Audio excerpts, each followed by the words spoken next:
Muito bem, são 12 horas e 42 minutos, estamos ao vivo, Balanço Diário, o seu programa da hora do almoço, muita gente aqui falando comigo, daqui a pouquinho eu vou citando alguns nomes aqui, agradecendo a audiência, agradecendo o carinho, desejando uma ótima tarde para você, tá certo?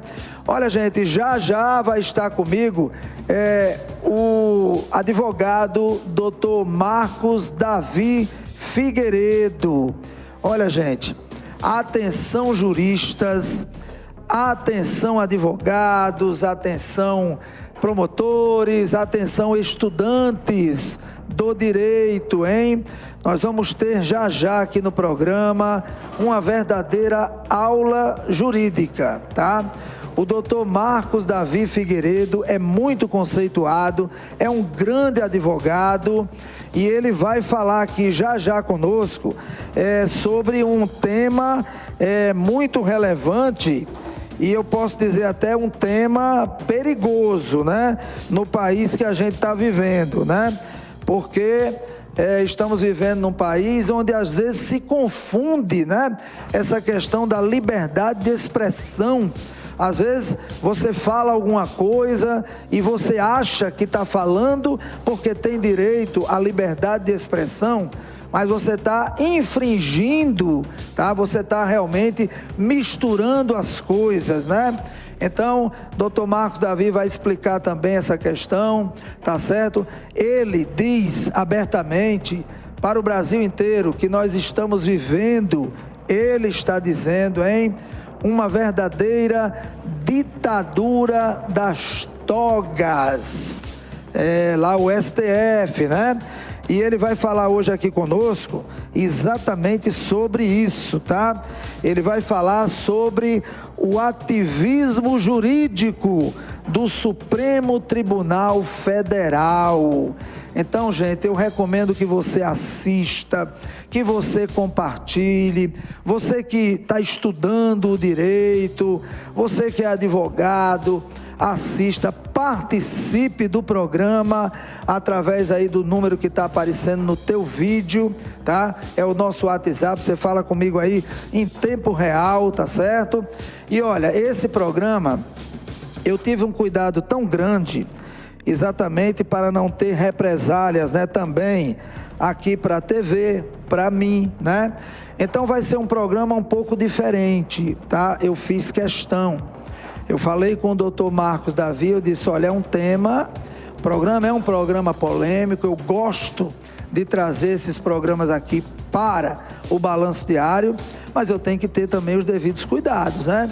Então eu pedi a ele que tudo que ele fosse falando, a gente pudesse colocar junto com ele, com a fala do lado, meia tela, tá? Os artigos, os incisos, tá? Tudo juridicamente legal, o que ele está dizendo, para que a gente possa também ficar resguardado, né? Então ele teve esse cuidado, ele mandou todo o material, até as perguntas que eu vou fazer, nós vamos mostrar também aí, junto com o texto. Então você que estuda o direito, pedir a ele também, doutor Marcos Davi, eu gostaria também que o senhor falasse uma linguagem não tão assim eloquente, não tão profunda dos termos jurídicos, porque nosso telespectador, claro, muita gente é leiga, né? Então existem algumas palavras que você nunca ouviu, né? Então ele vai tentar também ser bem claro nesse ponto, tá certo? Ele já está comigo, produção? Já está? Então vamos deixar então o boletim epidemiológico, é muito importante, o clima-tempo, as coisas, para depois da entrevista, se der tempo, porque vai ser muita coisa que nós vamos tratar, né? Então, atenção Brasil, atenção Brasil, atenção agora, porque está comigo já ao vivo o doutor Marcos Davi Figueiredo, advogado, tá? Ele que é o idealizador, ele é o homem que está à frente do TECOI, tá? Ele que realmente faz um trabalho no Brasil inteiro de colher assinaturas para aprovar o TECOI, para viabilizar a implantação do TECOI, que ele vai falar também alguma coisa a respeito, tá bom? Doutor Marcos Davi Figueiredo, muito obrigado pela sua participação, mais uma vez no Balanço Diário, o senhor que sempre que vem aqui, eu digo isso, dá uma verdadeira aula jurídica, essa é que é a verdade, né? Então, à vontade para o senhor dar o seu boa tarde, suas considerações iniciais, e quero lhe agradecer por ter aceitado fazer o programa dentro dos padrões que eu pedi, que nós conversamos, mostrando realmente a legalidade jurídica de tudo que o senhor vai dizer aqui no programa, para que não haja represálias depois, nem para a TV, nem para mim, e principalmente para o senhor, que é quem está falando tudo isso. Seu boa tarde. Sempre é um prazer, Fernando, estar no seu programa. Agradeço muito de estar no seu programa, porque o tema realmente é relevante. E os ouvintes, eu peço aos ouvintes do programa Balanço Diário, que peguem uma caneta, um papel, para anotar, porque isso implicará na conscientização política de como funciona o poder judiciário hoje e quais as medidas que nós teremos que tomar para colocar uma ordem jurídica no país. Porque a prática do ativismo jurídico, que os senhores vão saber o que é, gera o caos institucional, a insegurança jurídica, proporciona a convulsão social e desestabiliza o regime democrático. Como os senhores verão hoje, né, nessa explanação que eu atendi todos os princípios que o programa me deu para que nós pudéssemos fazer essa entrevista sobre esse tema, e eu peço que os senhores divulguem muito essa entrevista e apoiem o TECOI. Entrem na página moraliza.com, que está nos Estados Unidos, entendam o que é o Tribunal Constitucional da Ordem Institucional e votem, porque nós precisamos de 60 milhões de votos para que esse tribunal seja criado, para dar legitimidade ao presidente da República e aos comandantes militares do Exército, da Marinha e da Aeronáutica. Quem não sabe o que é TECOI, sugiro que vocês ingressem na página moraliza.com. Moraliza com Z.com, não tem BR, tá certo? E eu agradeço, Fernando, por mais essa disponibilidade que você nos deu para falar de um tema como esse. Muito obrigado. Muito bem, doutor Marcos Davi Figueiredo, então a partir de agora compartilhe o programa, participe, o número do nosso WhatsApp vai aparecer aí está no seu vídeo, você pode interagir aqui comigo em tempo real, alguma pergunta, algum comentário, tá certo? Agradecer, hoje não tive tempo de agradecer a todos que estão ligados aí em todas as nossas plataformas digitais, Facebook Diário do Sertão, nosso link tvdiariodosertão.com.br, Netline, HDTV, canal 3, tá? Nosso canal do YouTube, Diário do Sertão, nossa homepage, programa Checkmate CZ, tudo ao vivo, agora, todos os sites, portais que também transmitem o programa ao vivo, muito obrigado, Rede Diário de Rádios, obrigado a todos que estão ouvindo o programa nesse momento. Doutor Marcos Davi Figueiredo, muito bem. Nós ouvimos falar muito, né? Muito mesmo, principalmente agora nesses recentes últimos anos aí, sobre a palavra fake news, né? O que é fake news, tá certo? Denunciação caluniosa, ameaças e infrações revestidas de ânimos caluniandi, difamandi ou injuriandi, O que é que o senhor pode falar a respeito disso, iniciando aqui o nosso bate-papo sobre esse tema tão importante ligado ao Supremo Tribunal Federal? Por favor. Bem, esses conceitos estão na decisão monocrática do ministro Alexandre de Moraes, referente ao inquérito policial 4.781, que é do Distrito Federal, com base na portaria 69 do Supremo Tribunal Federal.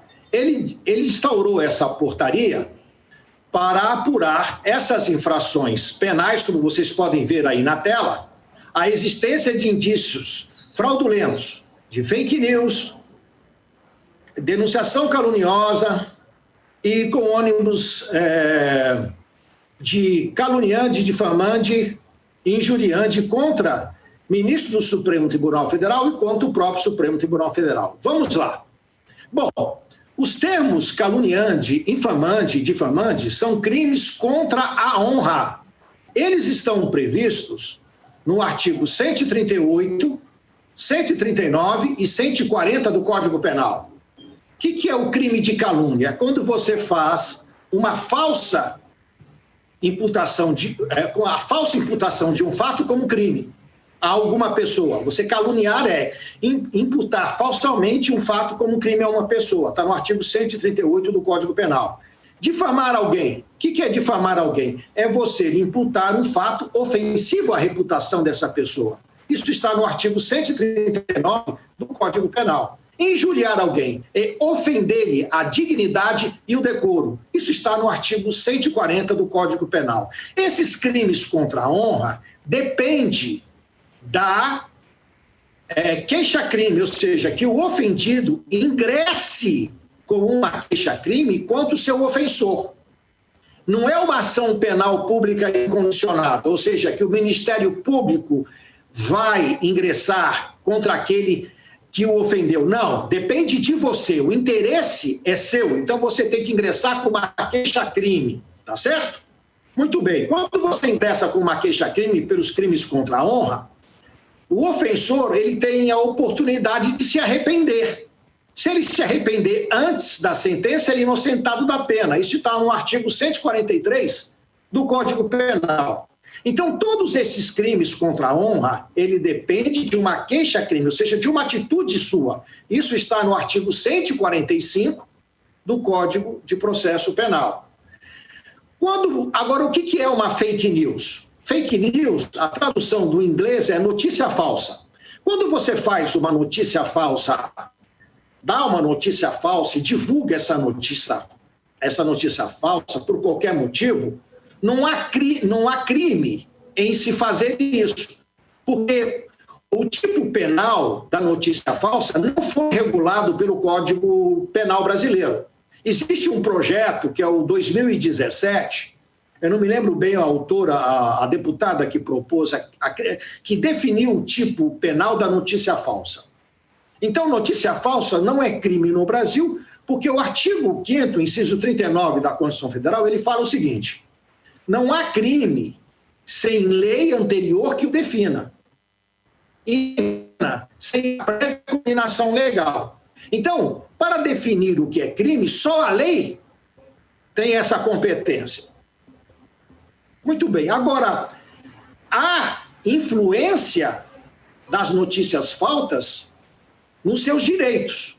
Então, quando a notícia falsa, ela calunia você, ela dá ensejo à aplicação do artigo 138 do Código Penal. Quando a notícia falsa faz uma difamação contra você, você pode entrar com uma queixa-crime, que está previsto no artigo 138. Quando a notícia falsa, ela também o injuria, ou seja, ofende a sua honra, o seu decoro, a sua dignidade, você pode entrar com uma queixa-crime contra a pessoa, porque a notícia falsa teve implicações no seu direito à sua inviolabilidade da sua dignidade, da sua honra, foi atacada, então você vai se defender entrando com uma queixa-crime. Então, as influências da notícia falsa. Também, você pode ter uma notícia falsa que deu ensejo à abertura de um inquérito policial ou de um processo ético-disciplinar.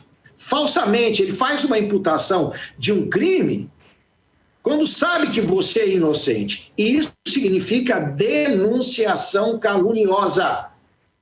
Tá certo? Então, esses termos que fazem parte da portaria 69, instaurada pelo ministro Alexandre de Moraes, quer dizer isso. E esses fatos, ele diz o seguinte, que os crimes contra a honra foram contra o Supremo Tribunal Federal e contra os ministros. Então, a primeira ilegalidade da portaria está aí. Ou seja, o ministro Alexandre de Moraes, ele não representa os ministros que foram ofendidos. Ele não tem procuração para falar em nome do ministro. Só os ministros que se sentirem ofendidos pelos crimes contra a honra, calúnia, difamação e injúria é que deveriam ingressar com uma queixa-crime contra o seu ofensor. Muito bem. Outro detalhe importante. Não existe crime de calúnia e difamação e injúria contra a pessoa jurídica de direito público. Isso é questão elementar de direito. Doutor Marcos, não existe.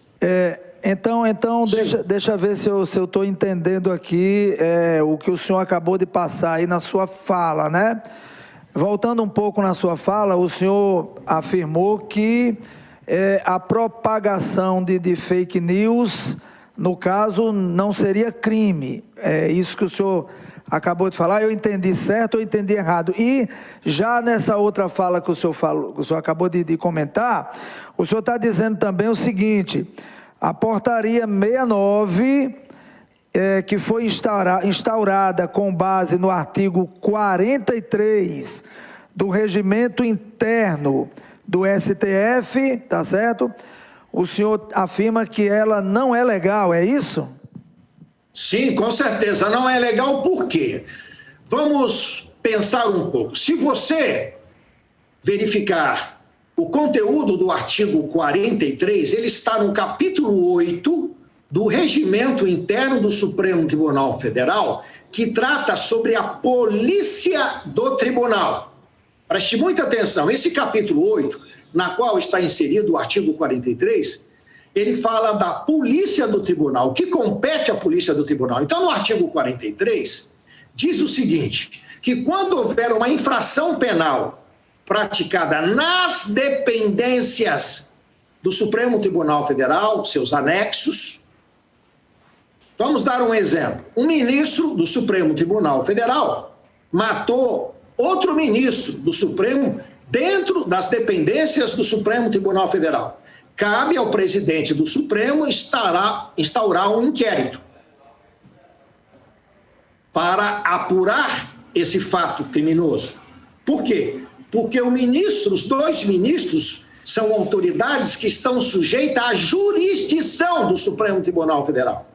Isso vale também para os funcionários, os servidores públicos do Supremo Tribunal Federal, os juízes e desembargadores que estiverem sobre a jurisdição do Supremo Tribunal Federal, quando incorrerem em algum crime, cabe ao presidente do Supremo instaurar um inquérito. No exemplo que eu dei anteriormente, do ministro matar um outro ministro, ele vai apurar, fazer uma investigação referente a esse fato criminoso que ocorreu nas suas dependências e vai encaminhar esse inquérito para o Procurador-Geral da República. Por que ele vai encaminhar?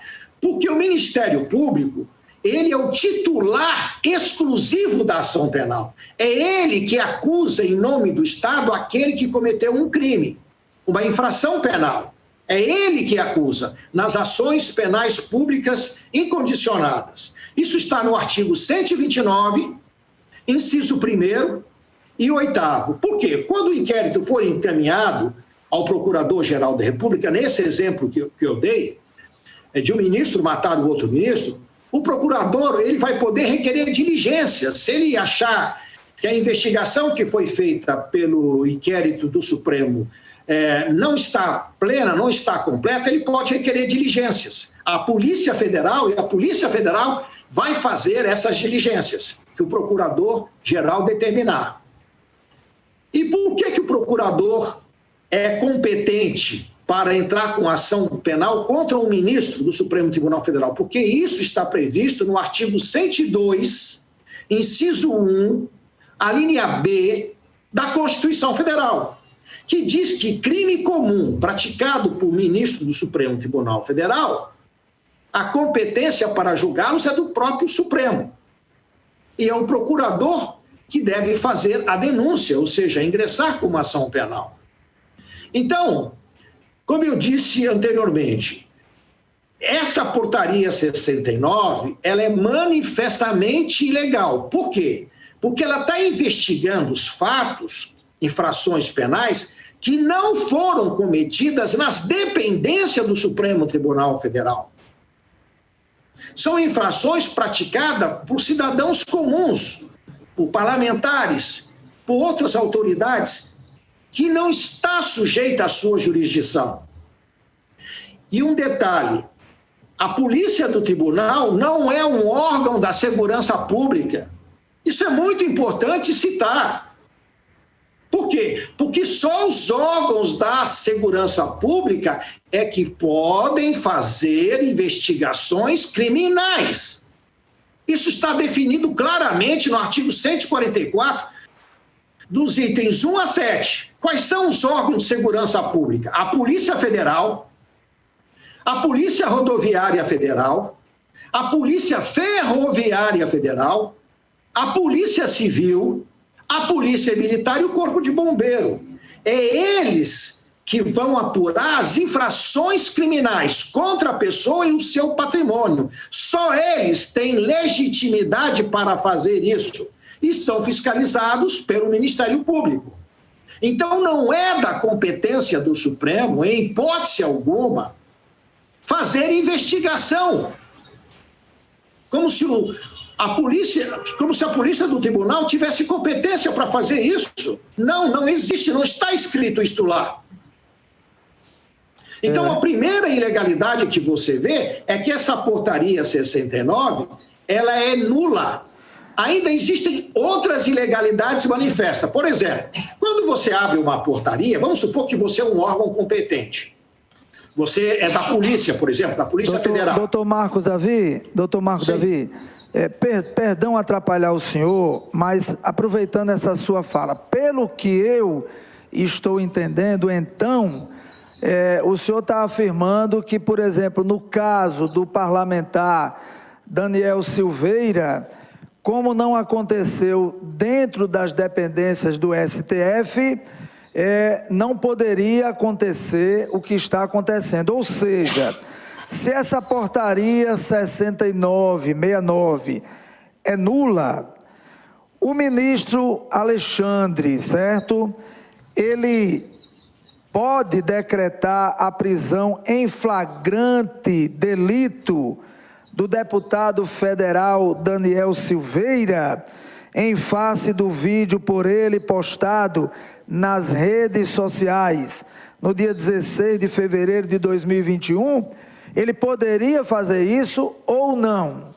E aí? Não poderia fazer, porque o parlamentar não está sob a jurisdição dele, é o primeiro ponto. Segundo ponto, ele é absolutamente incompetente, porque o STF, o princípio entre harmonia e independência dos poderes, conforme está no artigo 2º da Constituição Federal, o Poder Judiciário, ele não faz investigação criminal, ele é proibido de fazer isso. Isso está no artigo 3º, a linha A do Código de Processo Penal.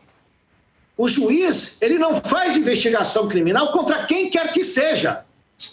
Então, a primeira ilegalidade é que ele é incompetente. Quem tem competência para investigar o fato é a polícia, sobre a orientação do Ministério Público, é o que diz a Carta Magna. Então, essa portaria, que deu ensejo ao inquérito 4.781 e, por sua vez, num decreto prisional do parlamentar Daniel Silveira é manifestamente nulo, nulidade absoluta, com base no artigo 564, inciso 1.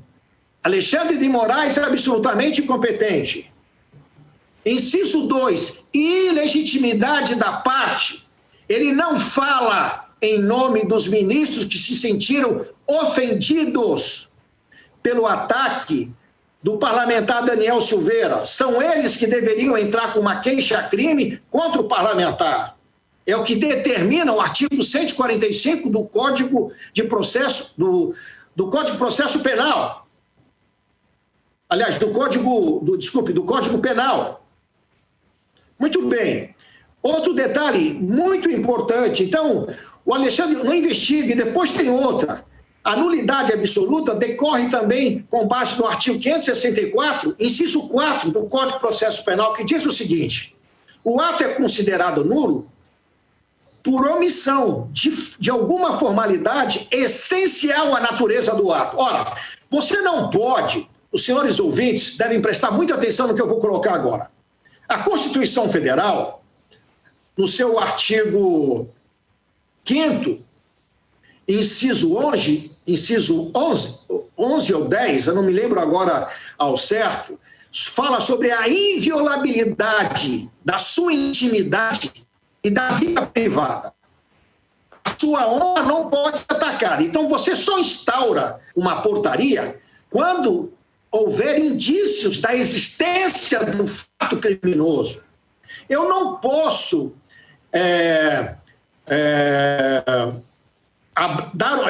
apregoar não. Eu não posso abrir uma portaria sem que o fato da existência de um crime exista.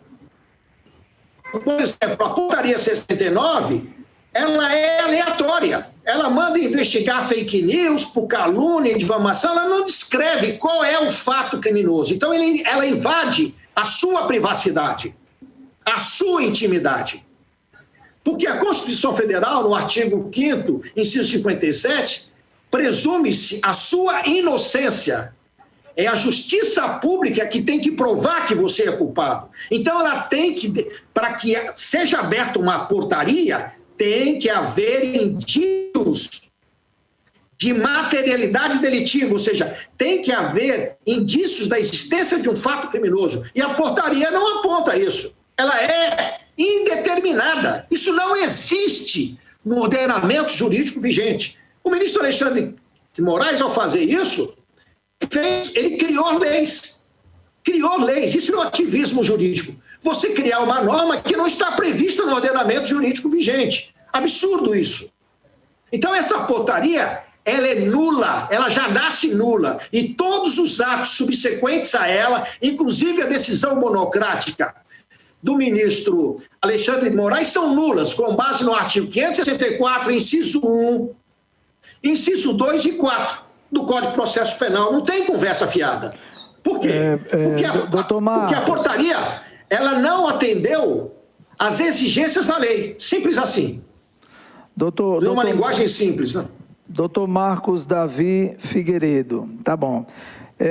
Eu estou aqui entendendo o que o senhor está falando. Lembrar aqui aos telespectadores que vocês que estão assistindo o programa podem e devem participar através desse número que está aí no seu vídeo, tá? Esse é o número do nosso WhatsApp e você pode mandar uma pergunta, pode mandar o seu comentário e eu vou fazer aqui ao vivo ao doutor Marcos Davi Figueiredo.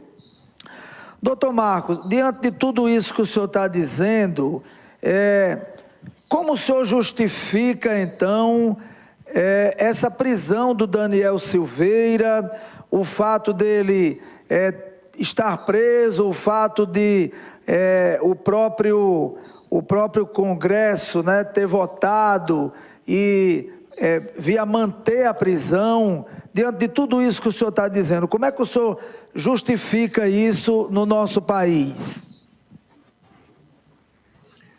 Bem, o que eu posso dizer é que a prisão do Daniel Silveira é manifestamente ilegal. Primeiro, porque a portaria que deu ensejo a essa prisão com base no inquérito, são nulos. A nulidade aqui é absoluta, pelas razões que eu mencionei.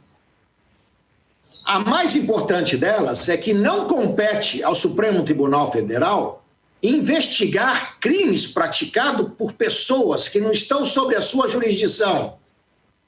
Tá certo?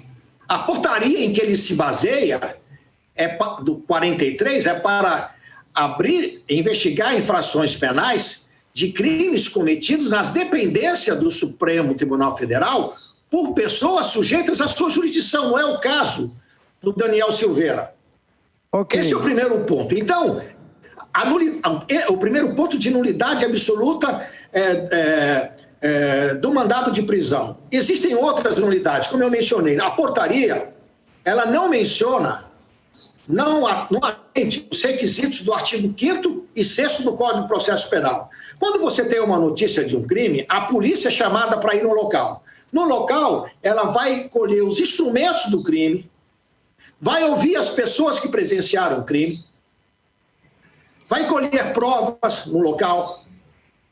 Esse é o papel da polícia, que é um órgão de segurança pública. Não é o papel do Supremo Tribunal Federal. Existem outras ilegalidades na decisão do ministro Alexandre de Moraes. Primeiro, não existe mandado de prisão em flagrante. Acho que sumiu aqui, ó. Doutor Marcos...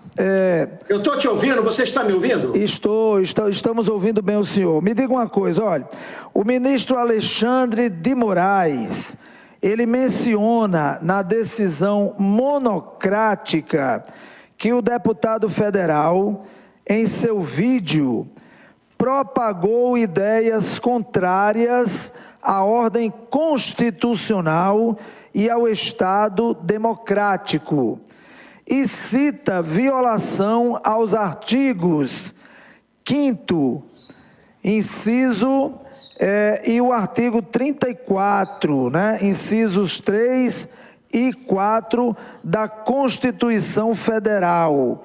Está correto isso? Não, não está correto. Eu vou explicar aos ouvintes do programa Balanço Diário que esses artigos que foram citados pelo ministro Alexandre de Moraes não têm nada a ver com o vídeo por ele publicado. Primeiro, o artigo 5º, inciso 44 da Constituição Federal, diz o seguinte: constitui crime inafiançável e imprescritível a ação de grupos armados. Observe bem o comando normativo desse artigo. A ação de grupos armados, civis ou militares, contra a ordem constitucional e o Estado democrático. No vídeo do Daniel Silveira, ele faz parte de algum grupo armado? Isso está na decisão do ministro Alexandre de Moraes? Não. Ele atentou contra a ordem constitucional? Também não. O outro artigo que ele cita na decisão dele é o artigo 34, inciso 3 e 4 da Constituição Federal, que diz o seguinte: a União não intervirá nos estados e nem no Distrito Federal. Ora, esse artigo não tem nada a ver com o crime que está sendo acusado o Daniel Silveira, porque esse artigo trata da intervenção da União. A intervenção federal da União nos estados não tem nada, absolutamente nada a ver. Ponte de Miranda já dizia o seguinte: é regra de boa lógica que as palavras sejam subordinadas às próprias épocas em que foram escritas, para que o texto seja compreendido tal qual ele é, e não tal qual o queremos ver. Então é um absurdo o que está sendo feito, né, com Daniel Silveira. Total, sem precedente na ordem jurídica no país. Você observa que na fala, eu vou mostrar aos senhores, vou ler o texto, me dê só um momento, que eu vou ler para vocês o texto do vídeo em que o Daniel Silveira faz referência ao ato institucional número 5, que é citado por Alexandre de Moraes na decisão monocrática dele. Diz o seguinte, abre aspas, o Daniel Silveira falando, você desrespeita a tripartição dos poderes, a tripartição do Estado, você vai lá e interfere, comete uma ingerência na decisão do presidente, por exemplo, e pensa que pode ficar por isso mesmo. Aí, quando o general das Forças Armadas, do Exército, para ser preciso, faz um tweet, faz alguma coisa, e você fica nervosinho, é porque ele tem as razões dele. Lá em 64, observe que ele coloca um fato histórico na expressão dele, nas palavras deles, lá em 64. Na verdade, quando eles perceberam a manobra comunista de vagabundos da sua estipe, 64, foi dado então um contragolpe militar e que teve lá os 17 atos institucionais, o AI-5, que é o mais duro de todos, como vocês insistem em dizer, aquele que cassou 3 ministros da Suprema Corte, você lembra? Observe que as palavras do Daniel Silveira não está fazendo apologia ao ato institucional número 5, apenas ele relatou um fato que aconteceu em 64. Aqui eu vou fazer um parênteses, é necessário que eu faça isso. Por quê? Porque muito se divulga na mídia que a Revolução de 64 instituiu a ditadura militar no Brasil. Isso é verdadeiro? Resposta: não. O ato institucional que deu origem ao governo militar é o ato institucional número 1, de 9 de abril de 64. E no comunicado à nação desse ato está escrito o seguinte: a revolução, abre aspas, a revolução se distingue de outros movimentos armados, o fato de que ela se traduz não o interesse e a vontade de grupo.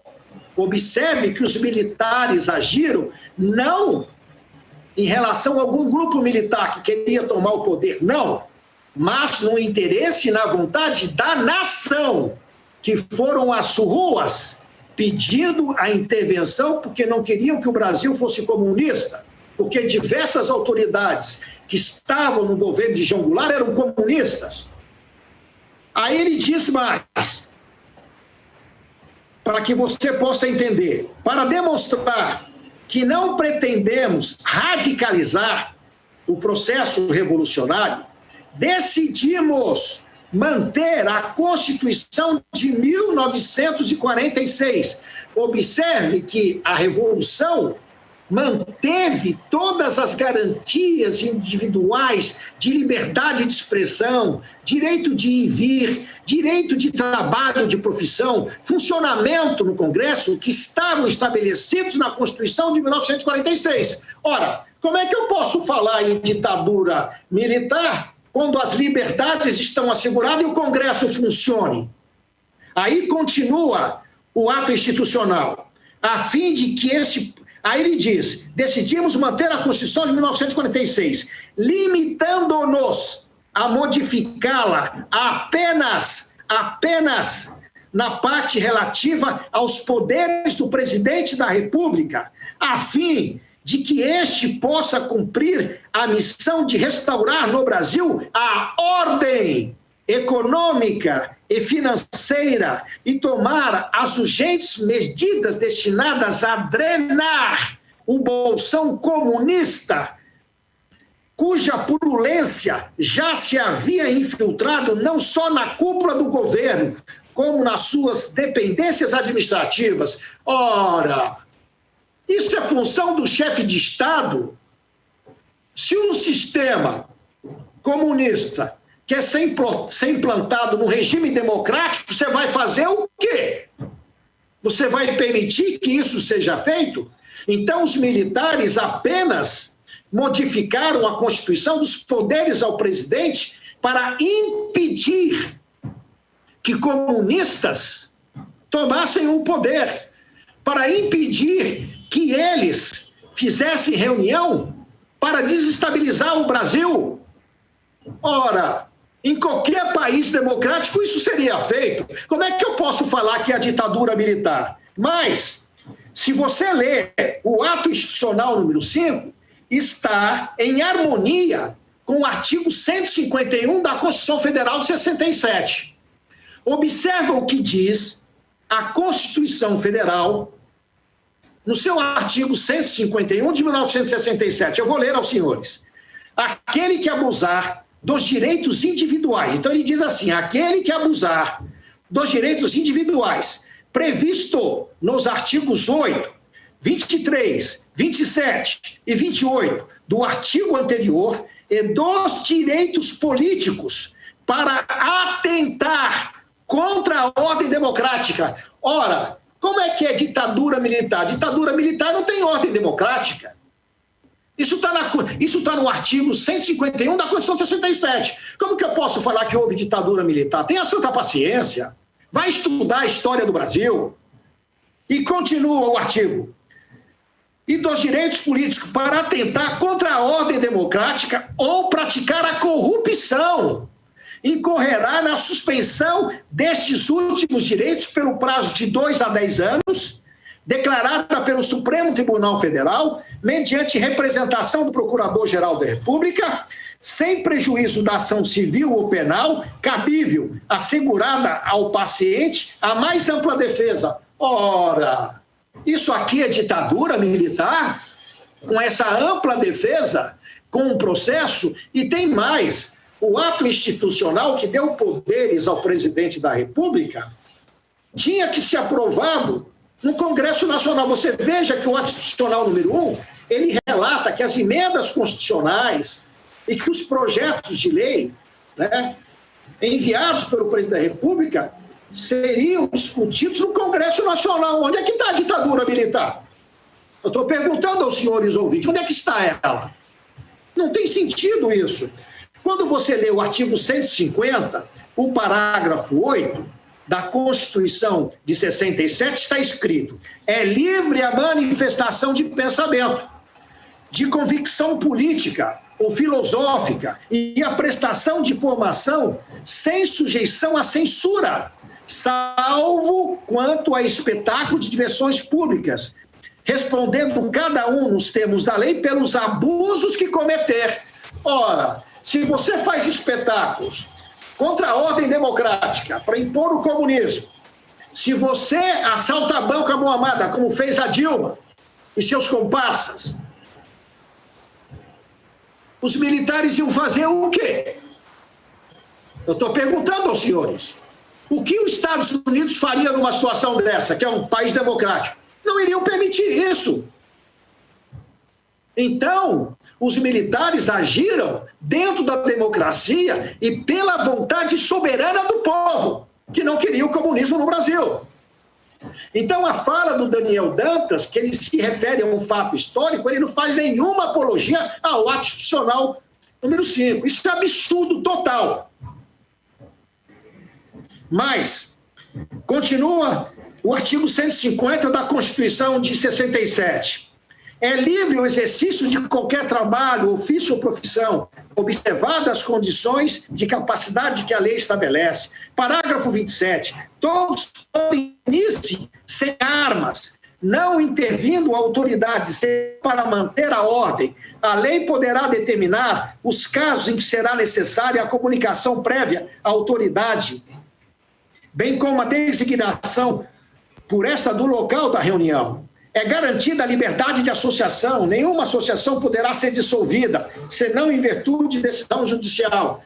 Todos esses parágrafos do artigo 150 da Constituição Federal de 1967 fazem parte do regime militar. Como é que eu posso dizer que há uma ditadura militar? Então, de modo que nunca houve ditadura militar no Brasil, mas regime militar, com liberdade de expressão, de pensamento, de associação, de profissão e eleições. Mas as propostas de emenda constitucional e projetos de lei eram encaminhadas pelo presidente da República ao Congresso Nacional para sua aprovação. Então, como você observa, Fernando, não houve ditadura militar no Brasil, e sim um regime militar. porque os militares continuou em vigor a Constituição de 1946, depois que resultou no aprimoramento na Constituição de 67, sempre garantindo a liberdade de expressão. Então, como é que eu posso falar que eu estou fazendo apologia ao ato institucional número 5, que estava de acordo com o artigo 151 da Constituição de 67? Muito bem. Estamos aqui ao vivo com o doutor Marcos Davi Figueiredo. Você que está assistindo o programa pode e deve participar do programa através desse número aí que está aparecendo no teu vídeo, DDD 839 8653 1759. Algumas pessoas estão falando conosco aqui, algumas até fora do país, né? Como é o caso do Alexandre Alves Antunes. Ele está assistindo em Florência, na Itália. Muito obrigado pela audiência, muito obrigado pelo carinho, tá? O Antônio Jani de Souza está assistindo o programa em São Paulo. Ele está dizendo que é de Triunfo, aqui na Paraíba. Muito bem, muita gente falando conosco. Vá mandando aí o teu nome, a cidade onde você está, que eu vou aqui divulgando, desejando uma ótima tarde e agradecendo a sua audiência. Então, fica à vontade, participa do programa. Quer fazer alguma pergunta ao doutor Marcos Davi Figueiredo?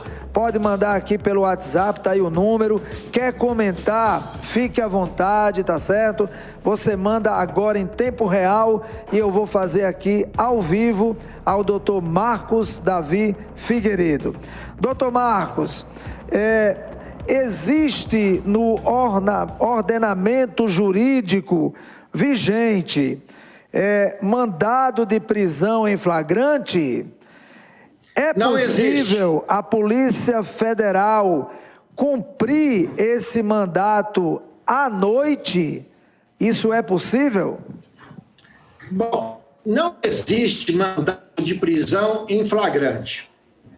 E a razão é bem simples. Quando você lê o artigo 301 do Código de Processo Penal, ele diz o seguinte: qualquer pessoa, observe bem, qualquer pessoa pode prender alguém que esteja cometendo um crime.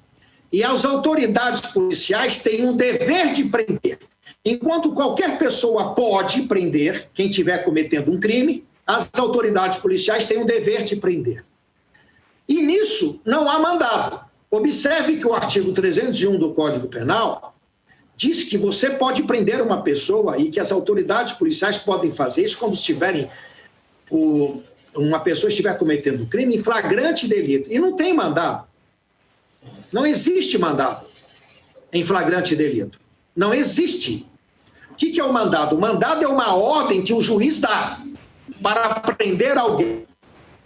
Então, é uma aberração jurídica o que o ministro Alexandre de Moraes fez, porque não está previsto isso no ordenamento jurídico. E o flagrante se caracteriza pelas hipóteses do artigo 302 do Código de Processo Penal. Vamos supor que houvesse um mandado de prisão preventiva. A Polícia Federal, o delegado da polícia, poderia cumprir isso após as 18 horas? Resposta: não, não poderia cumprir. Por que ele não poderia? Porque o artigo 5º, inciso 11 da Constituição Federal, diz o seguinte: a casa é asilo inviolável do indivíduo.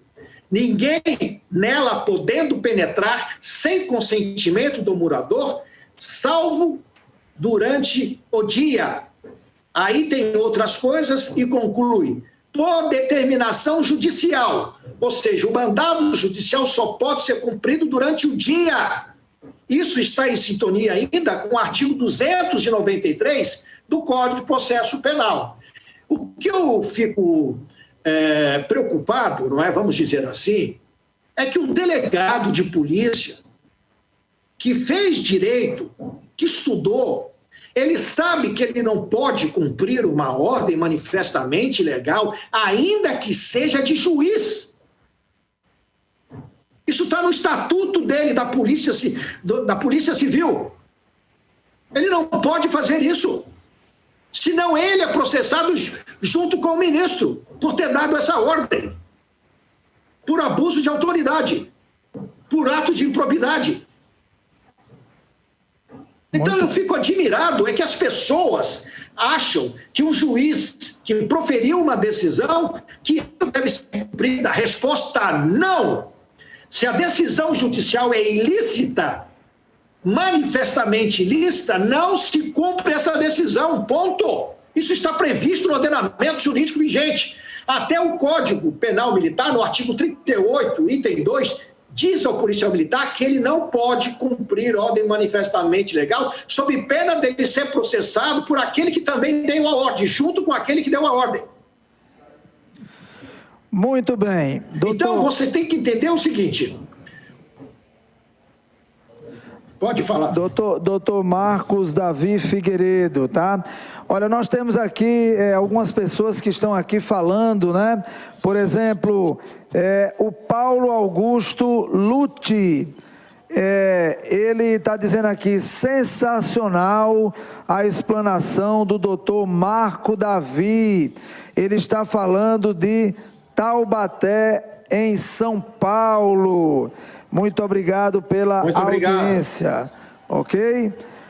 O senhor ouviu aí, né, doutor Marcos Davi? Muito bem, muita gente assistindo aqui, parabenizando o senhor pela explanação, tá certo? Deixa eu ir aqui a mais uma pergunta para o senhor, dando continuidade aí a essa sua aula, né?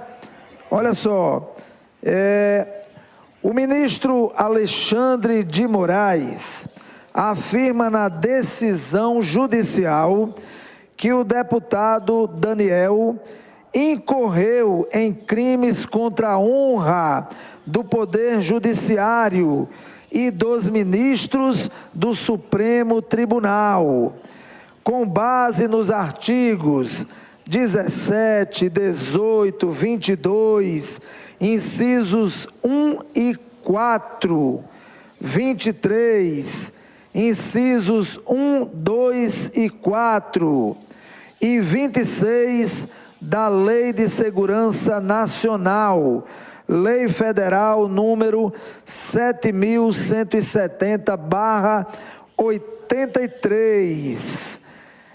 Está correta essa decisão, ministro Alexandre de Moraes? Antes do senhor responder a pergunta, mais pessoas aqui citando, né, a entrevista, tá? Acompanhando esta aula de direito e a verdadeira história da Contra-Revolução de 1964. Quem está falando é Afonso Barreto, lá de Barra do Cunhaú, no Rio Grande do Norte. Programa Resgate, da 87,9 FM, lá em Natal, hein? Um abraço aí a todos de Natal, Rio Grande do Norte. Eu que sou filho aí de Natal, tá certo? Um abraço a todos os meus conterrâneos, tá? Muito bem.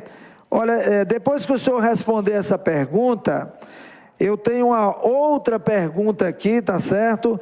De uma telespectadora chamada Eliana. Ela está fazendo aqui a pergunta ao senhor.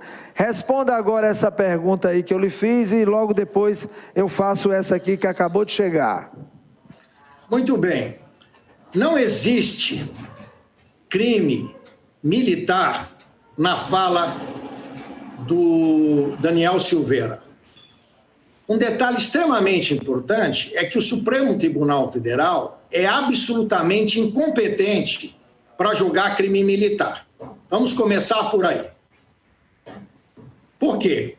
Porque os crimes militares são definidos em lei, conforme diz o artigo 124 da Constituição Federal. E a competência para julgar crime militar, de acordo com o artigo 30 da Lei de Segurança Nacional, é o Superior Tribunal Militar. Então, se o ministro Alexandre de Moraes acha, né, que o Daniel Dantas incorreu em crime militar, ele deveria oficiar ao Procurador-Geral da Justiça Militar para que ele verificasse se existe ou não crime militar e determinasse uma investigação sobre esse fato à Polícia Federal, que é competente, segundo a Lei de Segurança Nacional, para apurar infrações de crimes militares. É muito importante que se diga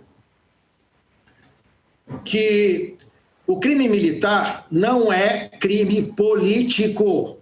Eu vou fazer um parênteses aqui, Fernando, porque eu tenho um agravo interno no Superior Tribunal Militar, onde eu demonstro tecnicamente que os crimes previstos na Lei de Segurança Nacional, na 7.170, são crimes militares contra a segurança do Estado. Não tem nada a ver com crime político, conforme definiu o Supremo Tribunal Federal, que criou um ativismo jurídico em 1990. Acho que era o recurso ordinário constitucional 1498, pelo plenário supremo, que diz que os crimes previstos na Lei de Segurança Nacional deveriam ser julgados pela Justiça Federal. Ledo, engano.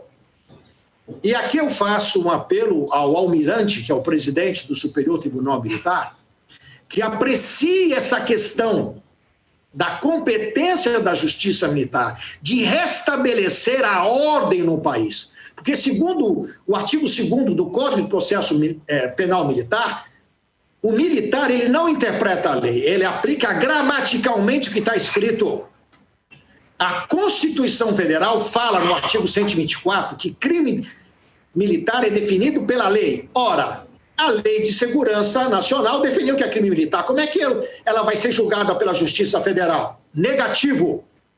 Então eu peço aqui ao plenário do STM que julgue o agravo. Eu vou dar aqui o número do agravo ao vivo para aqueles que são advogados, promotores, procuradores, para acompanhar, porque isso é de grande relevância para acabar com a ditadura da toga, para acabar com o abuso e desvio de poder judiciário.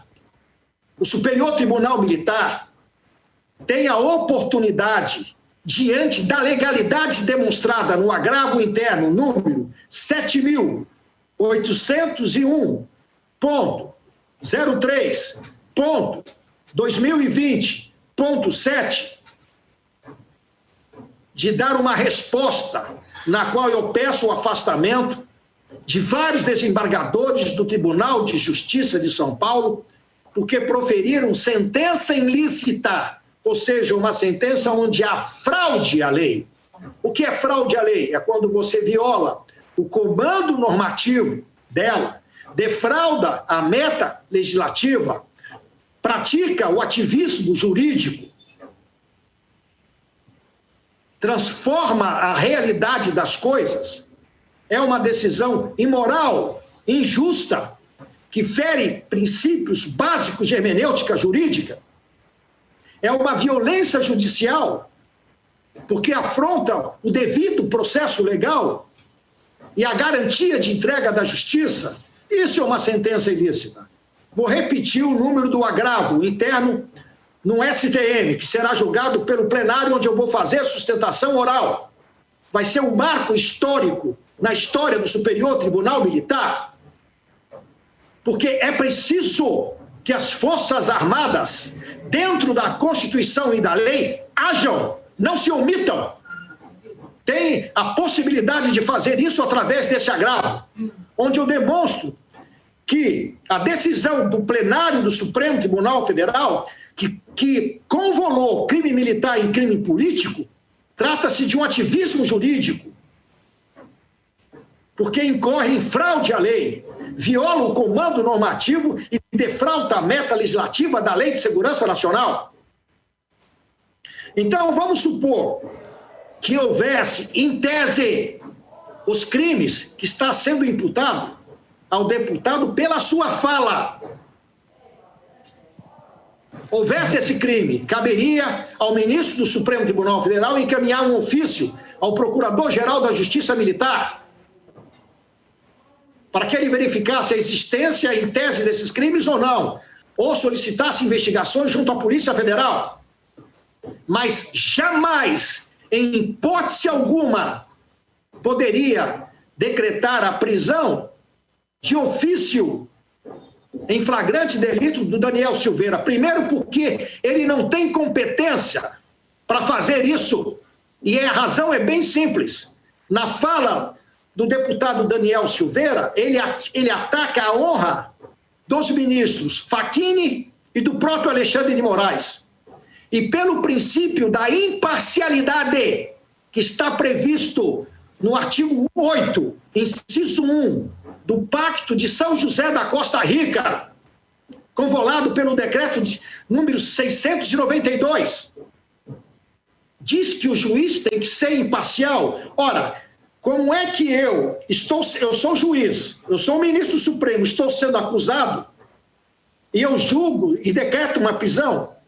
Ora, eu sou vítima e acusador, violou o princípio básico constitucional da harmonia e independência entre os poderes da República, conforme determina o artigo 2º da Constituição Federal.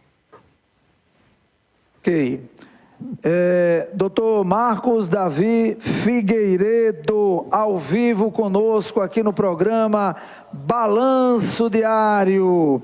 Agradecer aqui a Maria Osélia, que está assistindo o programa em Itaquaquecetuba, aí em São Paulo.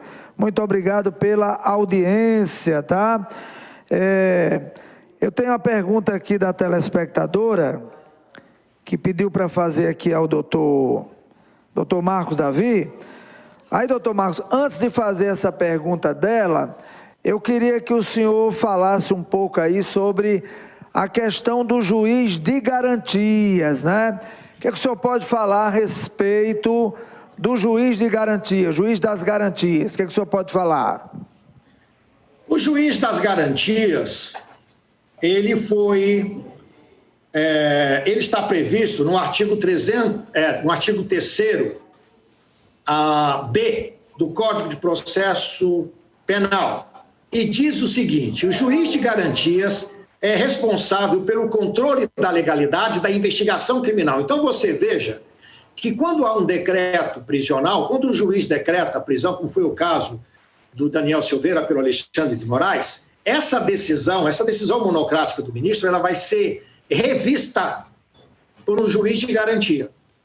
Porque o artigo 3º B do Código de Processo Penal determina que o juiz de garantia verifique a legalidade da investigação. Ora, na hora que ele fosse verificar a legalidade da investigação, ele já ia declarar a nulidade da decisão monocrática e colocar o Daniel Silveira em liberdade. Por quê?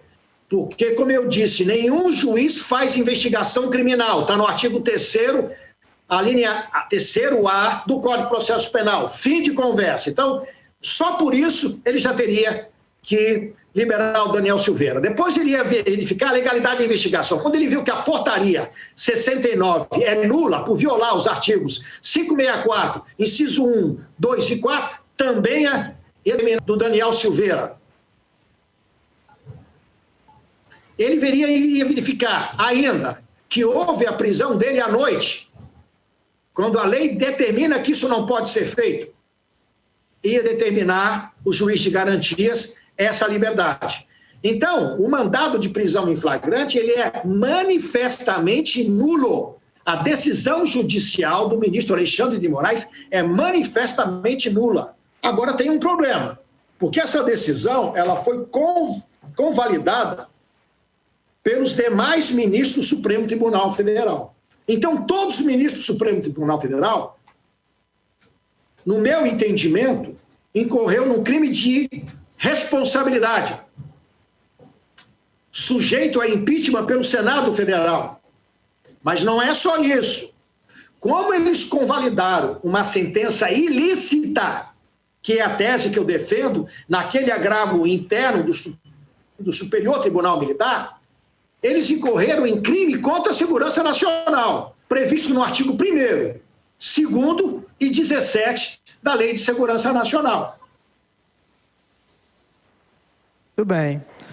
Doutor Marcos Davi Figueiredo aqui conosco. Olha, eu quero agradecer aqui a audiência do Railson Santos. Ele está assistindo o programa em Boa Vista, lá em Roraima. Muito bom o programa, parabéns. Me agrada muito as explanações dadas. Parabéns, é o Railson Santos, tá? Doutor Marcos Davi, eu tenho a pergunta aqui da telespectadora. Deixa eu passar aqui para o senhor responder, por favor. Ela mandou aqui a pergunta, deixa eu ver aqui. Escreveu à mão aqui. Deixa eu ver aqui, vamos lá. Doutor Marcos Davi, por que o ministro Alexandre de Moraes, mesmo sabendo que os seus atos são inconstitucionais com relação à prisão do deputado Daniel Silveira, o que ele quer revelar com este comportamento ditador para os brasileiros? O que o senhor diz aí? A Eliane que mandou essa pergunta. No meu entendimento, há uma quebra do regime constitucional muito clara. E não é só pelo Supremo Tribunal Federal.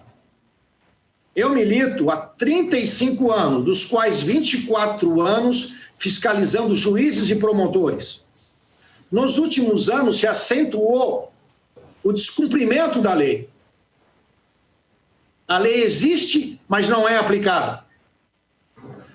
Por vários tribunais no país, colocando em risco a própria instabilidade do regime democrático, abrindo caminho para se implantar o comunismo no Brasil. Por isso que eu mencionei, alguns instantes atrás, que o Superior Tribunal Militar tem que agir, junto com o alto comando militar, e afastar todos esses juízes, desembargadores, ministros dos tribunais superiores, que proferiram sentenças ilícitas. Porque isso constitui crime previsto na Lei de Segurança Nacional, que é da competência deles fazer isso, e não do Supremo Tribunal Federal. Para que o Brasil não caminhe para uma guerra civil, uma convulsão social. Hoje nós estamos vendo a quebra constitucional. A Constituição não é respeitada pelo próprio Supremo Tribunal Federal. O que me assusta ainda mais é que os parlamentares, convalidaram essa decisão judicial ilícita proferida pelos ministros do Supremo Tribunal Federal. Muitos desses parlamentares sequer poderiam votar, porque violaram o princípio da imparcialidade, já que muitos estão respondendo a processo criminal no Supremo Tribunal Federal. Não poderia votar. Essa decisão dada pelo plenário, ela é nula. Porque dezenas de deputados federais votaram, mas estão comprometidos com ações penais no Supremo Tribunal Federal. Então, a situação, ao meu ver, é de extrema gravidade e gera insegurança jurídica. Porque no momento em que o juiz viola o comando normativo da lei, defrauda a meta legislativa, incorre em fraude à lei, ele gerou o caos social, um caos institucional, porque cada um vai julgar a lei como ele acha, subjetivamente, e impressões anímicas não têm materialização nos autos. O que o juiz pensa, o que ele acha, não tem valor jurídico, porque as decisões judiciais devem ser objetivas. Devem ter um raciocínio lógico jurídico, coerência lógica entre a motivação e o dispositivo. Já dizia o ministro do Supremo Tribunal Federal, Sepúlveda Pertence. Então a situação é extremamente grave. Grave a situação do Brasil nesse momento, institucional. Muito bem. E aqui eu faço um apelo a você que votou no TECOI e a você que ainda não votou. Nós temos uma solução, duas soluções. Uma é que o Superior Tribunal Militar acate o agravo interno e outros agravos que eu tenho para acabar com a ditadura da toga.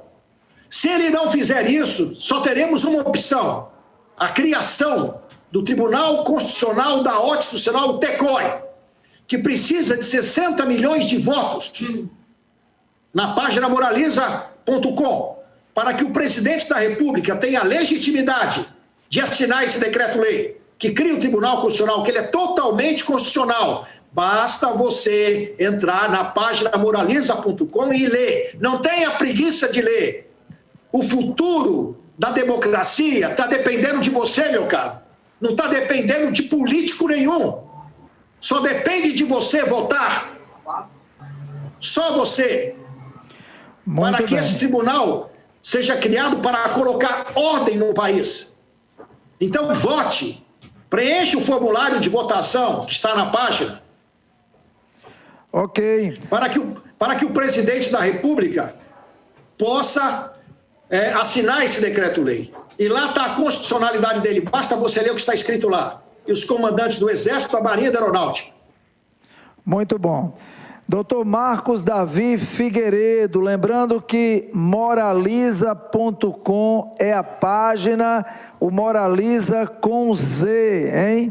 Moraliza.com, Moraliza com Z. Vai lá, acessa a página, lê e vote. Vote na criação do TECOI. Doutor Marcos Davi, muito obrigado pela participação, realmente brilhante, como sempre, aqui no Balanço Diário. Estamos chegando já no finalzinho do programa. Eu deixo agora o espaço para o seu boa tarde, suas considerações finais, por favor. Eu esqueci de mencionar que o artigo 53 dá imunidade material ao deputado. Ele não pode ser processado nem civil e nem penalmente pelas palavras que ele proferir. A imunidade é ampla e irrestrita. O Poder Judiciário não tem competência para restringir isso. Por quê? Porque quando você vai lá na Constituição de 88 e vê a exposição de motivos do artigo 53, o que os congressistas, o que os constituintes entenderam,